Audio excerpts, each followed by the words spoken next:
Вероника залхсан байдалтай бүх зүйлийг дуусгаар шийдэж өөрийнхөө хүчрхий техник болох амьтан дуудах цэцүүгээ ашигладаг. Амьтан дуудлаа тэгтэл аврах том үзэрийн муухай биетэй шалдан шахав аврах биетэн гарч ирдэг. Тэр гарч ирсэн дэрвдээ эргэн тойрноо харж байгаад уур нь хүрсэн бололтой дээшээ гараа өргөж аваад доошогоо болгоход эргэн тойронд байсан бүхий л хүмүүс тэнийг унаад цогцсноос өөр юу ч үлдсэнгүй. Хүүрэн дунд алхаад явж байсан Вероника нэлийн баяртай байж байх үедээ дараачин шидээ ашиглаж тэнгэр рүү заахад тэнгэрээс алтан өндөг бууж ирэнгүүтээ дотроос нэгэн аимшигтай үлэнж битэн гарч ирдэг. Яг энэ эзэгтэй мөчөд Вероникаг нь хүчин хүрэлцээгүй бололтой хамаг биеийн сүлдээд бүхий л маанаа дуусчдаг. Маанаа дууссан учраас Вероника юу ч хийж чадалгүй. Дараа нь аргаа бараад Ребека чи надад нэг хідэн маана зээлчиж ухааны юм ярьж байхад Ребека босс дээрээ гүйж очоод түүний ядарсан биеийг тэрвэрж аваад төшиж байваа. Тэгтэл хаа нэгтээс нэгэн гашуун хоолой гарч ирэнгүүтээ хүүтнэрээ нэгээд боссоо та яасан ялцсан уу дуусгацсан уу энэ бүхнийг гээл инээд алдаад байж яддаг. Уурлаж ундуудсан Ребека чам шиг муу ногоорсон навштай одоо би чинь тооцоотой. Тийм болохоор тулаанаа эхлэгээд нилээн ууртаа жигтэйхэн дайрч байна. Уур нь хүрсэн Ребека ч маш ууртайгаар өөрийнхөө тусгай чадварыг ашиглаж гартаа улаан ташуур барьж аваад Лин боссын зүг рүү чиглүүллээ. Дайралтанд нь өрцөн Лин босс ноцтой хүчтэй шарахтад Лин босс ерөөсөө өгсөнгөө харин ч Ребекагаар дог тохоо хийсэн байдалтай инээд алдсан байж байлаа. Учир нь Лин боссын шидийн төрлийн хуйг нь одоо хүртэл түнд байсаар Ребекагийн уур нь хүрээ гардан тулааны байрлалд эзэлвэ. Тэр ч гартааны хутга барьж аваад агшин зур шилжээд тэнгэрээс дайралт хийв. Лин босс ч амжиж өөрөө аянгат зэвсээрээ хамгаалаад тэр хоёр ч тулдаж байлаа. Эхэндээ ам нам үзэж байлаа. Сүүлдээ Лин босс үйдсэн юм уу яасан шууд л өөрийнхөө цахилгааны хүчийг ашиглаад Ребекаг ёстой нэрээ шарсан дахиа болговоо. Манай эмэгтэй ч цахилгааны хүчийг аваад шоконд ороод ингээд тулаан дуусаж Ребека гутамшигтайгаар ялагдаж огил хараагаад унаад өгөө. Холоос харж ясан ясан хаан Ребекаг хараад чи яасан овоо гоблин бэ? Би чинь чамааг ерөөсөө юу ч чадахгүй сууган болоо гэж бодсон чинь чи чээр нь хөөрхөн лут ирүүгүй юу? Би чамааг анханасаа бастаг байсан миний маш том алдаа байж. Одоо яа гэхүү гэснээ газар нилээд том өвхлийн ториг зурхад дотроос нь аимшигтай олон яснууд цохууж гарч ирдэг. Тэр яснууд энгийн яснууд биш бөгөөд ойролцоогоор ливлэн 95, амин 3000, нийт хүчин 5000 шахуу байж. Гэтэ манай Лин босс юугаараа тотхоо маш олон гоблинуудыг багаас нь өсгөж үржүүлээд ичидийн зэвсэг одоо ч удаа орноос суулгаасан гэд баахан зүйл хийсэн цэргүүд нь угаасаа хангалттай дүүцхүүц хүчтэй л байж таардаг. За ингээд хоёр талаас тулаан эхэлж ширүүх өрнөж байлаа. Ясан цэргүүд бүгдээрээ дайраад Лин боссын цэргүүд ч хоорондоо стонерээ ам нам үзэж байлаа. Явдаг ясын хувьд гэвэл угаасаа маш их маана ашигласан. Гигэн папаас ахуулаад хоёр үлэнж битэн дуудгаж үтсэн. Одоо тэгээ явдаг яс гээд бараг бүхэл маанаа шавхагдаад тамир тинхээгээд ер нь нилээн сул дороод болсон юм шиг байлээ. Хамаг маана занаагаа ашигласан болоод ч тэрөө. Мань хүнч боломжийг харж байгаад за гайгүй гоблино гэсээр сэмээрхэн боломжийг ашиглаад зүхтаад өгөө. Цаанаас боссо над явдаг яс чинь зүхтчлаа штэ. Одоо түүнийг араас нь хөөгөөд устгахуул дээр юм биш үү? Одоо бол хотлоо охоо миний хөө. Тийшээгээ очихсаар адил наад явдаг ясыг чи хамаг маанаа нөхөгдөөд буцаад хүч чадлаа эргээд авчин штэ. Тэгтэл цаанаас нэг цээл сайхан хоолойтой охин дугардаг. Эргээд харвал ариун ээж гигэн дүрээр зогсож байлаа. Тэр уйлсан гунгаар дүүрсэн царайгаар Лин боссод хэлж байна. Наад явдаг яс чин манай хүмүүс бүр болоогүй миний хайртай гигэн папыг дустгацсан мó адгийн муу шаар байгаамаа.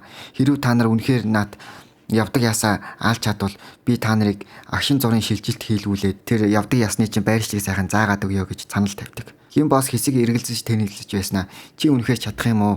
Яагаад надад тусалж байгаа юм бэ? Би та нарт туслаагүй. Би зүгээр л ам өргөцсөн сүмийн цэргүүд гигэн папыгаа дурсгалыг хүндэтгэж түүний өршөөг авах хүсэлтэй байна. Лин боссоос амжилттай зогтож чадсан ясан хатан Ребека хоёрч гэртээ ирэнгүүтээ сайхан амс хийжээ. Уурсан Ребека тэр мөн ногоорсон навшиг бодохоор дургу үрээд их юм. Болж өгвөл түүнийг өөрийн боолоо болоод өдөр шөнөгүй нохоон баас идүүлээд стандартыг тамалж өгөх юмсан гэж хэлдэг. Ясан хатан түүнийг тайшуулаад за тэгж байгаа дуудахгүй наад гоблины чинь шийтгэнэ. Би одоохондоо маана шингэрээ нөхөөдё. Тэгээд наад тэнийг ногоорсон навшийн учрыг олноо гэж боддог. Ясан хатан шингэрээ нөхөх гээд байж байлаа. Тэгтэл хажуудах хан хүчтэй зөмрөөд дотроос нь Лин гоблин ариун ээж Лин гоблины туслахууд гээд баахан сүр хүчтэй аимшигтай гоблинууд гарч ирдэг. Сандарсан ясан хат нь яаж шингэнээ нөхөж манаага хурдан цуглуулах вэ гэж бодож байх зуур Ребека урдууран гарч ирээд боосоо та зүхтаал та тэгхгүй бол та өглөө штэ яг одоо зүхтаадах би наат ногоорсон новшиж аргалах болно гэж хэлээд утгаас суглаад дайхад бэлдэж байлаа. Хөөе сэлмэн гоблино чи ямар хацаа хүлээгээд байгаа юм бэ? Хурдан түнлүү дайраач гэж хэлдэг. Түүний хажууд нь байсан аимшигтай хүчтэй сэлмэн гоблин агшин зур шилжээд Ребекагийн зүг рүү дайрлаа. Туслахаа алдахыг ухаарсан ясан хат нь түүний урдуур ороод зоолгуулцдаг. Ясан хат нь иймхүү гутамшигтай сул дорой байдалтай өглүүд хөвтөж байхад Ребека уурлаад чи юм уу яаж манай босс руу дайрч чаддаг байна гэж сэлмээ далаагаа дайрахад Лин босс түүнд захилгаан шок гэж ямар байдгийг мэдрүүлэхээр болдог. Аимшигтай хүчтэй аянгаар Ребекаг нэрэглээ. Өглүүд хөвчжсэн ясан өвгтөл Лин боссод хандаж хөгшөө болчооч тэхүү намайг яг алуул алдаа наад Ребекаг битгий зовоолдоо наад захилгаанаас нь гаргаад өгөөчтэй гэж Лин боссоос арай ядан гуйж байдаг. Лин босс одоо ямар вэ? Чи хизээч гоблины өмнө өвдөс өхрөн гэж төсөөлж байгаагүй үстэй. Та нарын дээд түвшний амтан гэж өгсөн баасан байдэн гээл багталтан аргагүй инээж байдаг. Толгоогоо тастуулсан ясан хат нь инээд алдаад "Хөөе бацаана чи нэг л юм андуураад байх шиг байна. Яг үнтэй хинч намайг устгаж чадахгүй. Учир нь би аль хэдийн үхтэл болцсон штэ" гэд багталтан аргагүй басаж байна. Эвгүй байдалд орсон Гэлмаа харин би энийг хэлэхээ мартчихээ. Наад өгтлүүд чи өгцөн болохоор үхлийн хуулийг зөрчсөн хүмүүс гэхүдээ.